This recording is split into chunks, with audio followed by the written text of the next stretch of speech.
Hello बच्चों, welcome to Paritran classes. My sir Deepak sir, physics faculty. क्या हाल चाल है? पढ़ाई लिखाई हो रही है। और हम फरवरी में आ गए हैं और आज हम पढ़ने वाले हैं क्या? Electric potential. Electric potential potential सुना सुना सा लग रहा है। हाँ, बिल्कुल सुना होगा आपने।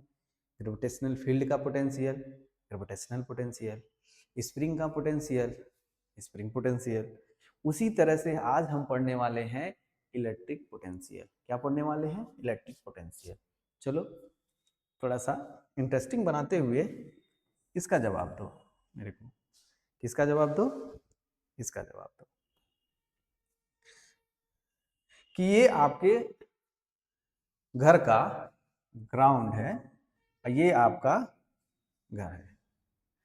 उस पर एक टंकी रखी हुई है, एक टंकी रखी हुई है, जल से भरी हुई या फिर filled with water, filled with water. और एक दूसरी टंकी है, वो ग्राउंड पे रखी हुई है और वो भी क्या है? Filled with water. दोनों वाटर से भरी हुई है।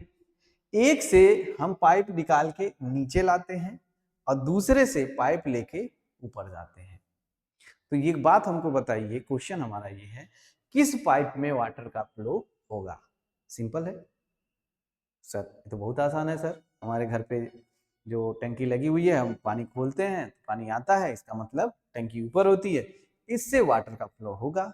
लेकिन इसमें नहीं होगा। क्यों सर? क्योंकि हम उस टंकी को भरने के लिए नीचे से वाटर ऊपर चढ़ाते हैं, मोटर चालू कर देते हैं और टंकी धीरे धीरे आधे घंटे में भर जाती है।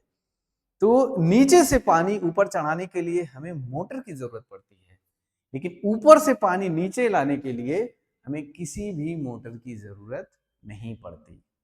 ऐसा क्यों? तो ऐसा इसलिए होता है सर, यहां पे हमारा ग्रेविटेशनल पोटेंशियल वर्क करता है। यहां पे हमारा क्या वर्क करता है? ग्रेविटेशनल पोटेंशियल वर्क करता है। ग्रेविटेशनल पोटेंशियल होने के लिए एच में डिफरेंस होना चाहिए। एच में क्या होना चाहिए? डिफरेंस होना चाहिए। तो ये देख लीजिए सर, यहां में एच का डिफरेंस हो गया। सर यहां पे भी तो एच डैश का डिफरेंस हो गया, तो फिर प्रॉब्लम क्या है? क्यों नहीं चढ़ा? सर वाटर का फ्लो हमेशा हायर पोटेंशियल से लोअर पोटेंशियल होता है। ये क्या बोल रहे हो? हाँ सर, यहां का पोटेंशियल हायर होता है। क्या होता है? हायर होता है। और यहां का पोटेंशियल लोअर होता है।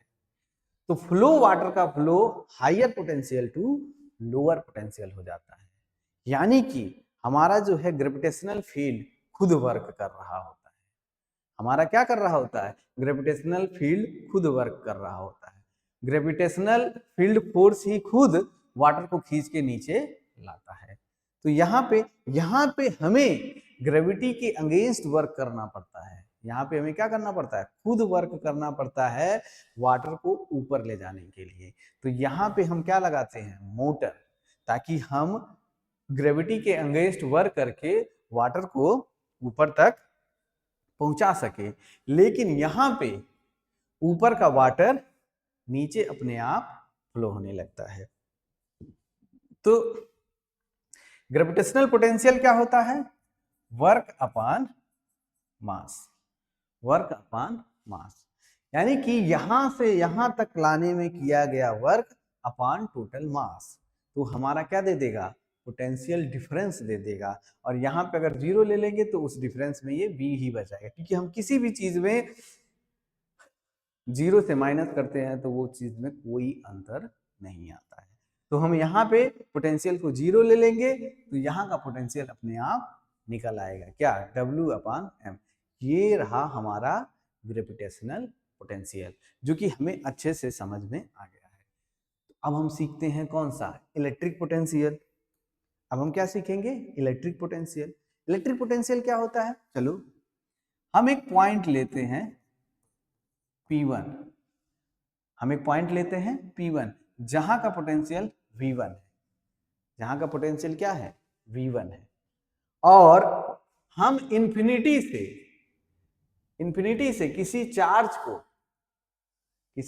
को पॉइंट P तक लेकर आते हैं Q चार्ज को। किस चार्ज को? Q चार्ज को। यहां पे इलेक्ट्रिक फील्ड मौजूद था। क्या मौजूद था? इलेक्ट्रिक फील्ड मौजूद था। इस फील्ड के अगेंस्ट वर्क करते हुए पॉजिटिव चार्ज को हम किसी पॉइंट P पे लाते हैं जिसकी डिस्टेंस क्या है? R है। जिसकी डिस्टेंस क्या है? R है। तो इसका पोटेंशियल हम लिख सकते हैं। तो ये इलेक्ट्रिक फील्ड का डायरेक्शन ये हो गया, और उस फील्ड के अगेंस्ट हम वर्क कर रहे हैं। उस फील्ड के अगेंस्ट हम क्या कर रहे हैं? वर्क कर रहे हैं। तो इसका पोटेंशियल कैसे डिफाइन होगा? पोटेंशियल बराबर W। W मतलब वर्क। कहां से कहां तक? इंफिनिटी से P तक अपान टोटल Q। और ये किसका वर्क होगा? EXT, एक्सटर्नल का वर्क होगा। ये किसका वर्क होगा? एक्सटर्नल का वर्क होगा। तो हम कह सकते हैं कि इस पॉइंट का पोटेंशियल V बराबर, क्यों? इन्फिनाइट पे हम पोटेंशियल 0 मान लेते हैं क्योंकि वहां पे कोई इलेक्ट्रिक फील्ड नहीं मौजूद है। तो वहां पे पोटेंशियल को क्या मान लिया है? 0। यहां से लेके यहां तक का पोटेंशियल डिफरेंस V माइनस 0 जो V होगा वो क्या होगा? Total work. यहां तक लाने में किया गया टोटल वर्क।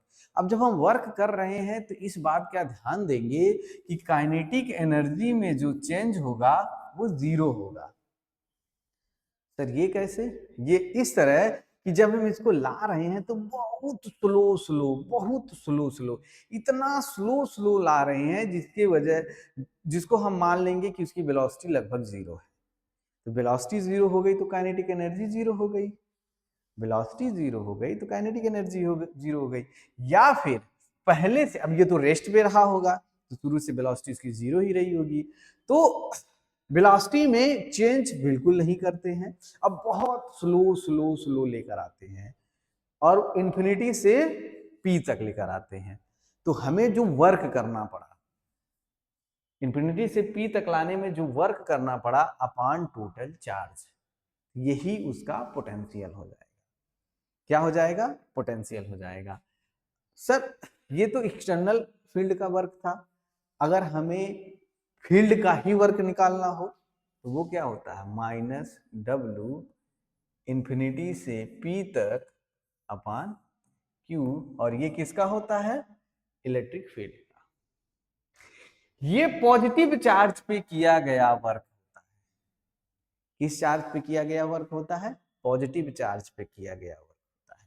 और इसको अगर हम जनरलाइज करें तो B बराबर W अपान Q, और इसको हम साइन के साथ यूज करेंगे।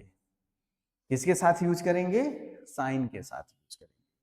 इसको हर किसी W का वर्क साइन के साथ, V का वर्क और Q को साइन के साथ यूज करेंगे।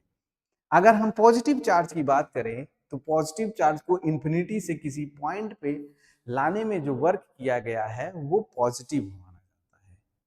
वो क्या माना जाता है? पॉजिटिव माना जाता है।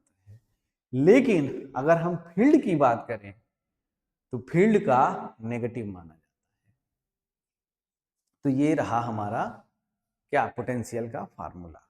ये करता क्या है? अगर पोटेंशियल डिफरेंस है कहीं पे, इन 2 पॉइंट के बीच में अगर पोटेंशियल डिफरेंस है तो चार्ज का फ्लो हम करा सकते हैं। किसका फ्लो करा सकते हैं? चार्ज का फ्लो। हायर पोटेंशियल से लोअर पोटेंशियल चार्ज अपने आप फ्लो होने लगता है अगर उसके बीच में पोटेंशियल डिफरेंस है। यह एक स्केलर क्वांटिटी होती है। क्या होता है? Scalar quantity. तो ये क्या होती है? स्केलर क्वांटिटी होती है। तो V हमारा होता है W अपान Q, जो होता है स्केलर क्वांटिटी। स्केलर क्वांटिटी होने की वजह से V की वैल्यू पॉजिटिव, नेगेटिव एंड 0 तीनों हो सकती है। हमारा पॉजिटिव पोटेंशियल भी आ सकता है और नेगेटिव पोटेंशियल भी आ सकता है और जीरो पोटेंशियल भी आ सकता है। इसका यूनिट क्या है सर? इसका यूनिट वोल्ट होता है। इसका यूनिट क्या होता है? वोल्ट होता है। वोल्ट इक्वल टू जूल पर coulomb. Volt equal two joule पर कूलम। जूल पर कूलम होता है। तो इसका डायमेंशन क्या होगा सर? इसका डायमेंशन होगा V का dimension equal to M L square T पे -2 और इसका कूलम है A पे -1 और ये 3 हो जाएगा। ये इसका डायमेंशन होता है। तो ये डायमेंशन हो गया, ये इसका यूनिट हो गया, ये इसकी SI यूनिट होती है वोल्ट। ये पॉजिटिव हो सकता है, नेगेटिव हो सकता है और जीरो हो सकता है। पॉजिटिव चार्ज पे किया गया वर्क एक्सटर्नल फील्ड द्वारा फील्ड के अगेंस्ट पॉजिटिव लिया जाता है। पॉजिटिव चार्ज पर फील्ड द्वारा किया गया वर्क ऑलवेज नेगेटिव होता है।